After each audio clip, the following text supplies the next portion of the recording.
Hi, welcome to another episode of Hot Takes, and this one brings me great joy. In just over a week tomorrow, President Trump will be inaugurated as the 47th President of the United States of America. And the great and the good from all around the world will be invited to sit and watch this solemn ceremony as the world's most important man, or most powerful man at least, is put into his position of power, and for the next 4 years, we know the world will be a better place. Some people aren't invited. Some people are invited.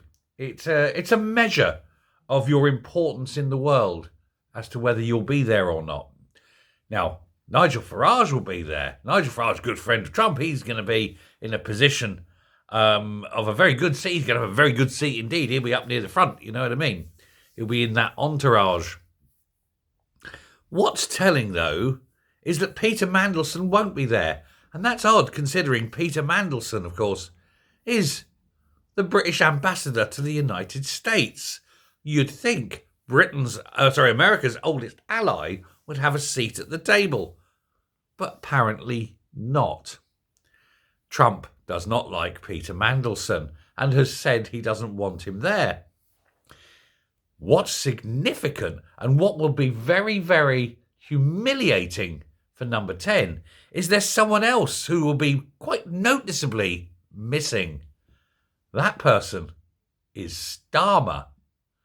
The Prime Minister of Britain not being invited. That is significant.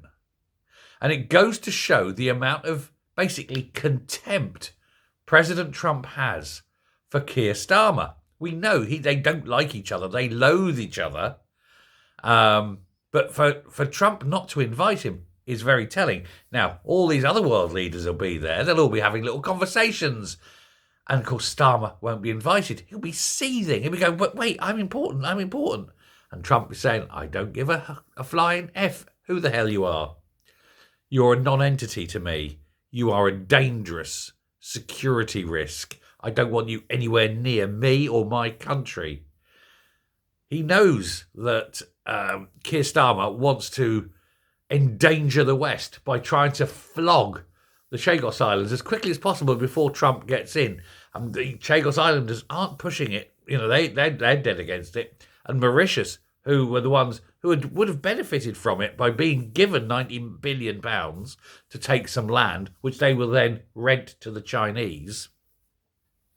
I think they've been told in no uncertain terms by President Trump that this would be seen as an act of war, perhaps. Who knows? Or they might have had a better deal. It depends on which mood Trump was in.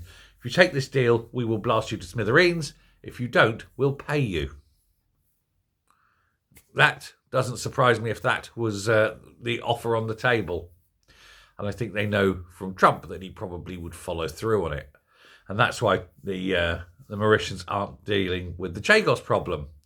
And I've already covered the fact that there may well be some deep crookery involved in cooking the books to benefit Keir Starmer's pal, who happens to be the Solicitor General of Mauritius.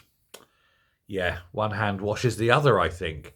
But given all these things, you end up with a situation where the Prime Minister of Britain is not attending.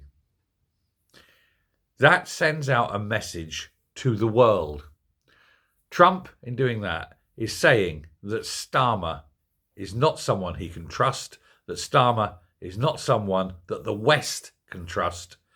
He's sending out the message that everyone else in the Western world needs to distance themselves from Keir Starmer. I wonder if the Labour Party will get the message. You can guarantee there will be much stamping of feet and grinding of teeth and gnashing and wailing and crying and bemoaning in number 10. But they'll say nothing, of course, because they don't want to highlight the fact that nobody loves them. Let me know what you think. Thanks very much. Goodbye.